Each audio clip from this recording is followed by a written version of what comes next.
মুজিজা। মুসা আলাইহিস সালামের জামানায় জাদুর প্রভাব ছিল। তখন আল্লাহ রাব্বুল আলামিন মুসা আলাইহিস সালামকে একটা মুজিজা দিলেন। কি দিলেন? আল্লাহ রাব্বুল আলামিন বললেন, ওয়া মা তিলকা বিয়ামিনিকা ইয়া মুসা। মুসা, তোমার ডান হাতে ওটা কি? তিনি বললেন, এটি একটি লাঠি। আল্লাহ পাক বললেন, লাঠি তো ঠিকই, কিন্তু এর মধ্যে আরো এক ক্ষমতা আছে, তুমি জানো না, লাঠিকে ফেলে দাও। লাঠি ফেলে দিলেন, কি হয়ে গেল? হিয়া হাইয়াতুন তাসআ,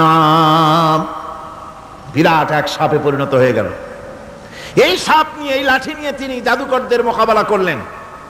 জাদুকরেরা বলল, আপনি আগে দেখাবেন জাদু না আমরা দেখাবো আগে? মুসা আলাইহিস সালাম বললেন, তোমরা আগে দেখাও। তারা জাদু মন্ত্র পুত করে আশেপাশের সব জিনিসগুলিকে বাঘ, সিংহ ইত্যাদি বানিয়ে ফেললো। এগুলি ঝাঁপিয়ে পড়লো মুসা আলাইহিস সালামের উপরে। ক্ষণিক সময়ের জন্য মুসা আলাইহিস সালাম ঘাবড়ে গেলেন। আল্লাহ রাব্বুল আলামিন হযরতে মুসাকে ডেকে বললেন, মুসা রে, ভয় পাওয়ার কোনো কারণ নাই। প্রতিষ্ঠিত একটি সরকারের বিরুদ্ধে তোমাকে নামায় দিয়া ময়দানে তোমাকে আমি একা ছেড়ে দেই নাই। আমি আল্লাহ রাব্বুল আলামিন তোমার সাথে আছি। হাতের লাঠি ছেড়ে দাও। মুসা আলাইহিস সালাম লাঠি ছেড়ে দিলেন। লাঠি সাপ হয়ে গেল, হা করলো। জাদুকরদের তৈরি করা সমস্ত বাঘ, সিংহ, সাপ মুসা আলাইহিস সালামের লাঠি মার্কা সাপের পেটের মধ্যে গিয়া ঢুকলো। জাদুকরেরা মনে করলো, আমরা যা দেখালাম তা তো জাদু, নিঃসন্দেহে। মুসা আলাইহিস সালাম যা দেখালেন তা নিঃসন্দেহে জাদু নয়, কারণ জাদু তো খেয়ে ফেলে দিয়েছে। কাজী জাদু যে জিনিসে খায় সেটা তো জাদু না, সেটা জাদুর বাবা অথবা দাদা। এটা ছিল মুসা আলাইহিস সালামের মুজিজা। হযরত দাউদ আলাইহিস সালামের মুজিজা ছিল, আল্লাহ রাব্বুল আলামিন তাকে মুজিজা দিয়েছিলেন, গলার সুন্দর আওয়াজ দিয়েছিলেন। তিনি যখন জাব্বুর শরীফ তেলাওয়াত করতেন, উড়ন্ত পাখিরা ওড়া বন্ধ করে চতুর্দিকে বসে আল্লাহর কালাম শুনত। তিনি লোহা দিয়ে অস্ত্র তৈরি করতেন। অস্ত্র বানাবার সময় আগুন দিয়ে লোহা পোড়ায় অস্ত্র বানাতে হয়। দাউদ আলাইহিস সালামের তার প্রয়োজন ছিল না। তিনি যখন লোহা হাতির ভিতরে নিয়ে চাপ দিতেন, লোহা পানি হয়ে আঙ্গুলের ফাঁক দিয়ে গলে পড়ে যেত। এটা ছিল তার মুজিজা। হযরত সুলাইমান, আল্লাহ রাব্বুল আলামিন তাকে মুজিজা দান করলেন। কোরআনে কারীমের ভিতরে রব্বুল আলামিন বলেন, হযরত সুলাইমান আলাইহিস সালাম সকাল বেলায় বিনা মেশিনে, বিনা ইঞ্জিনে তক্তার উপরে বসে যেতেন। তক্তা 1 মাসের পথ অতিক্রম করত। আবার সন্ধ্যা বেলায় বসতেন, এই তক্তা আর 1 মাসের পথ অতিক্রম করে যেত। ঈসা আলাইহিস সালামের মুজিজা ছিল, জন্মান্ধের চোখের উপরে হাত বুলিয়ে দিতেন, সঙ্গে সঙ্গে চোখ ভালো হয়ে যেত। কুষ্ঠব্যাধিগ্রস্ত লোকের গায়ে হাত বুলাতেন, সঙ্গে সঙ্গে কুষ্ঠব্যাধি ভালো হয়ে যেত। এই হলো তাদের মুজিজা। পয়গম্বরেরা বিদায় হয়ে গেলেন, মুজিজা বিদায় হয়ে গেল। দাউদ আলাইহিস সালাম বিদায় হলেন, মুজিজা সাথে নিয়ে গেলেন। তার উম্মতেরা ওই লোহাগুলি আর কেউ গলাতে পারে নাই, আজও কেউ গলাতে পারে না, হাত দিয়া চেপে ধরে। সুলাইমান আলাইহিস সালাম দুনিয়া থেকে বিদায় হয়ে গেছেন, মুজিজা নিয়ে কবরে চলে গেছেন। আজ আর তার অনুসারীরা অথবা দুনিয়ার কোন মানুষ বিনা ইঞ্জিনে তক্তায় বসে আর হাওয়ায় উঠতে পারবে না। মুসা আলাইহিস সালাম বিদায় হলেন, লাঠির মুজিজা চলে গেল। তার উম্মতেরা, তার অনুসারীরা কিয়ামত পর্যন্ত যদি 1000 চেষ্টা চালায়, লাঠিকে আর কোনোদিন সাপে পরিণত করতে পারবে না।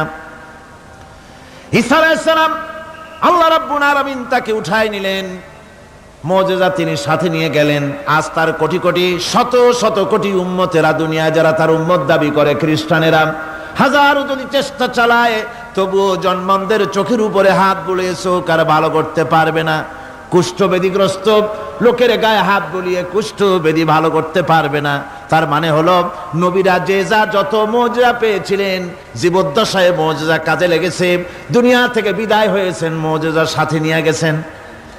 কিন্তু আপনার আমার নবী, বিশ্ব নবী জনাব মুহাম্মদ রাসূলুল্লাহ সাল্লাল্লাহু আলাইহি ওয়াসাল্লামের কাছে আল্লাহ রাব্বুল আলামিন তাকে যত মুজিজা দিয়েছিলেন, 3000-এর উপরে আল্লাহর নবীর মুজিজা ঘটেছিল 23 বছরের নবুয়তের জীবনে। তার মধ্যে শ্রেষ্ঠ মুজিজা হতেছে কোরআন মাজিদ। আল্লাহর নবী বিদায় হয়ে গেলেন, মুজিজা সাথে নিয়ে যান নাই, মুজিজা রেখে গেলেন দুনিয়ায়। কিয়ামত পর্যন্ত দুনিয়াবাসী নবীর উম্মতেরা কোরআনের মুজিজা ব্যবহার করতে পারবে।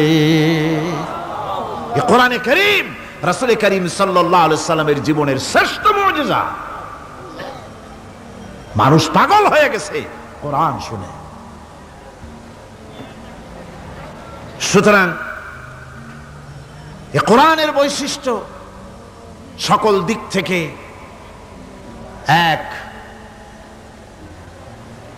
অপূর্ব একটি কিতাবে পরিণত করেছে, যা মানুষকে চিরকাল বিস্ময় হতবাক করে দিয়েছে। কোরআনের আরেকটি বৈশিষ্ট্য হচ্ছে এই কোরআন এক সময় নাজিল হয় নাই। 30 পারা কোরআন শরীফ একসাথে নাজিল হয়েছে না, কোরআন নাজিল হয়েছে আস্তে আস্তে ধীরে ধীরে। কত বছর লাগলো? 23 বছরেরও কিছু বেশি সময় ধরে কোরআন ধীরে ধীরে রাসূল করিম সাল্লাল্লাহু আলাইহি সাল্লামের কাছে অবতীর্ণ হয়েছে। এমনটি আর কোনো কিতাব হয়নি, যা আর কোনো ধর্মগ্রন্থ যারা অন্যরা দাবি করে এরকম হয়নি। কোরআনে কারীমের আরেকটি বৈশিষ্ট্য হচ্ছে, যখন কাগজ ছিল না, ছাপাখানা ছিল না, এমনকি টেপ রেকর্ডার ছিল না, তখনকার নাজিলকৃত কিতাব যেভাবে নাজিল হয়েছিল সেইভাবে আজ পর্যন্ত অবিকল টিকে আছে, টিকে থাকবে ইলা ইয়াউমিল কিয়ামা। কিয়ামত পর্যন্ত কোরআনে কারীমের এই অকৃত্রিম অবিকৃত অবস্থায় কোরআনে কারীমের এই শান, এই বরকত টিকে থাকবে। এই জন্য কোরআন শরীফ হচ্ছে এই পৃথিবীর মহাবিশ্বের মহাবিস্ময়। কোরআন হচ্ছে পৃথিবীর মহাবিশ্বের মহাবিস্ময়।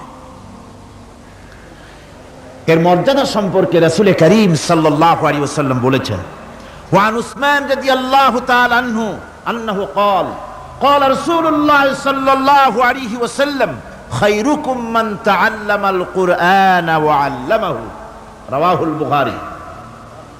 আল্লাহর নবী বলেন, তোমাদের মধ্যে সর্বোত্তম ব্যক্তি সেই, তোমাদের ভিতরে ভালো ব্যক্তি, উত্তম ব্যক্তি সেই যে ব্যক্তি নিজে কোরআন শেখে আর অন্যকে শেখায়।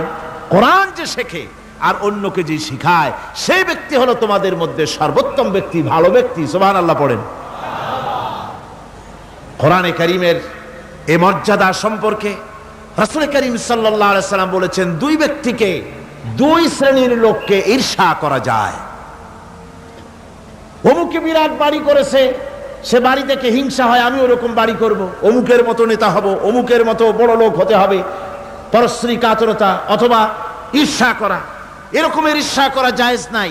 রাসূলুল্লাহ বলেছেন, দুই ব্যক্তির সঙ্গে ঈর্ষা করা যায়। আন ইবনে উমর রাদিয়াল্লাহু তাআলা আনহু আন্নাহু قال قال رسول الله صلى الله عليه وسلم لا حسد الا على الاثنين। দুই ব্যক্তি ছাড়া অন্য কারো সাথে হিংসা করা যায় না, রিস্ক করা যায় না। কোন কোন ব্যক্তি? রাজুলুন আতাহুল্লাহুল কুরআন ফাহুয়া ইয়াকুমু বিহি আনা আল-লাইলি ওয়া আনা আন-নাহার।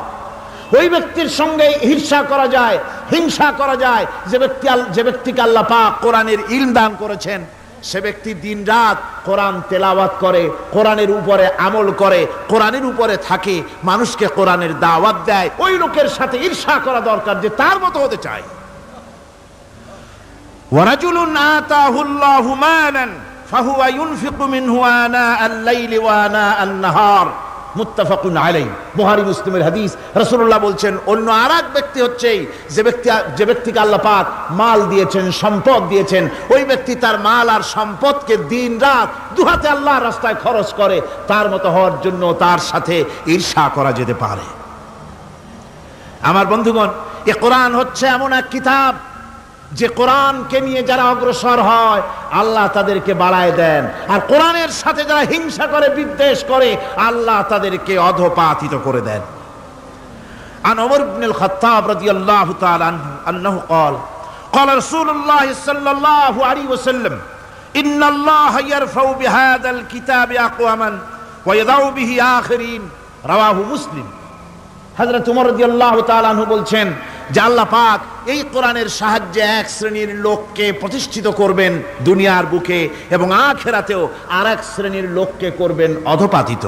যারা কোরআনের সাথে বিরোধিতা করবে, তারা যদি হিরো হয়, আল্লাহ তাদেরকে জিরো বানাবেন। কি বানাবেন? জোরে কন, জোরে কন, কি বানাবেন? জিরো বানিয়ে দিবেন। আর কোরআনকে নিয়ে যারা আগ বাড়ে, তারা যদি জিরো হয়, আল্লাহ পাক তাদেরকে কি বানায় দেন? কোরআনের সাথে বিরোধিতা আজকের নতুন কিছু নয়, আবহমান কাল থেকে কোরআনের সাথে চলছে বিরোধিতা। বিশ্বকবি, কবি সম্রাট আল্লামা ইকবাল, আল্লাহ তাকে জান্নাতুল ফেরদাউস নসিব করুন, সবাই বলুন আমিন। আল্লামা ইকবাল বলেছেন, সতীজা কর রহা হ্যায় আসল সে তাইম রোজ, সতীজা কর রহা হ্যায় আসল সে তাইম রোজ, চরাগে মুস্তফা বি সে শরারে বুলহবিস। মুহাম্মদ সাল্লাল্লাহু আলাইহি ওয়াসাল্লামের দীপ শিখার সাথে, আল্লাহর দ্বীনের সাথে আবু জাহাল, আবু লাহাবের অগ্নিস্ফুলিঙ্গের সংঘর্ষ আবহমান কাল থেকে লেগে এসেছে। কিন্তু ওদের এই অগ্নিস্ফুলিঙ্গের টক্কর লেগে মুহাম্মদ সাল্লাল্লাহু আলাইহি ওয়াসাল্লামের টিম টিম করে জ্বলে ওঠা এই প্রদীপটি প্রচন্ড ঝড়ো হাওয়ার মুখে, টর্নেডো আর গর্কির মুখে নিভে যায়নি, জ্বলছে, জ্বলবে কিয়ামত পর্যন্ত। এটাকে নিভাবার ক্ষমতা বিশ্বের কোনো মানুষের নাই। ফু দিয়ে কেউ যদি নিভাতে চায়, চেহারা শুদ্ধ, মাথা শুদ্ধ, পুড়ে ছাই হয়ে যাবে, কোরআনের আলোকে নির্বাপিত করতে পারবে না।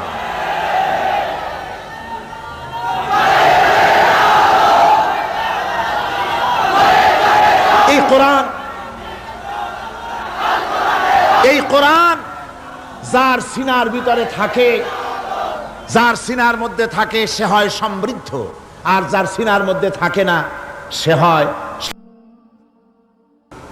আল্লাহর নবী বলেছেন, ইন্নাল্লাযী লাইসা ফী জাওফিহি শাইউম মিনাল কুরআনি কাল বাইতিল খারিব। যেই দেহের ভিতরে কোরআন নাই, যেই দেহের ভিতরে, যেই সিনার ভিতরে কোরআন নাই, ওই মানুষটা হতেছে একটা সাড়া বাড়ির মতো, একটা উজাড় বাড়ির মতো, বিরান বাড়ির মতো। বিরান বাড়িতে কি থাকে? সাড়া বাড়িতে কি থাকে? কি কয়? না না, ভূত কিসের? খামোখাই ভয় পান আপনারা। ভূত বলে কিছু নাই। হ্যাঁ, শয়তান থাকে, জিন থাকে, তারপরে ওর মধ্যে আর কি থাকে? উতুম পেঁচা থাকে, ইঁদুর থাকে, তেলাপোকা থাকে, উই পোকা থাকে, বাঁদর থাকে, উল্লুক থাকে, সাপ থাকে। রাসূলুল্লাহর কথা দেখেন, কি সুন্দর কথা, সুবহানাল্লাহ, সুবহানাল্লাহ। যে দেহের ভিতরে কোরআন নাই, সারা বাড়িতে যা থাকে, পুরো বাড়িতে যা থাকে, বিরান বাড়িতে যা থাকে, যে দেহে কোরআন নাই, সেই দেহের মধ্যে তাই থাকে। আজ দেখুন, বাংলাদেশের শিক্ষাঙ্গনে, কলেজ, ইউনিভার্সিটিগুলিতে কোরআন পড়ানো হয় না। বলেন ঠিক কিনা? আমাদের বিশ্ববিদ্যালয়গুলিতে কোরআন পড়ানো হয়, তাফসীর পড়ানো হয়, হাদিস পড়ানো হয়, হয় না। হাদিস, কোরআন, আল্লাহর কালাম পড়ানো হয় না বলে অবস্থা কি হয়েছে? হাদিস থেকে মিলায় নেন, ইন্নাল্লাযী লাইসা ফী জাওফিহি শাইউম মিনাল কুরআনি কাল বাইতিল খারিব। কোরআন নাই তো সারা বাড়ি, কোরআন নাই তো কি আছে? যে ঘরের মধ্যে মানুষ নাই, উল্লুক থাকে, ভাল্লুক থাকে, শয়তান থাকে, তেলাপোকা থাকে, সারপোকা থাকে, হিংস্র প্রাণী ভরপুর থাকে। যে শিক্ষা প্রতিষ্ঠানে কোরআন পড়ানো হয় না, সেখানেও সন্ত্রাসীরা বাস করতে পারে, ভালো মানুষ টিকতে পারে না।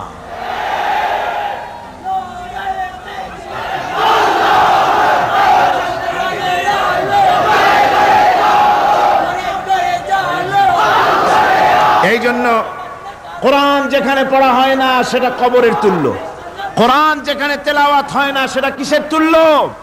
কবরের তুল্য। আল্লাহর নবী বলেছেন, আনাবি হুরায়রা রাদিয়াল্লাহু তাআলা আনহু আন্নাহু ক্বাল ক্বালা রাসূলুল্লাহ সাল্লাল্লাহু আলাইহি ওয়াসাল্লাম লা তাজআলু বুয়ুতাকুম মাকাবির, রাওয়াহু মুসলিম।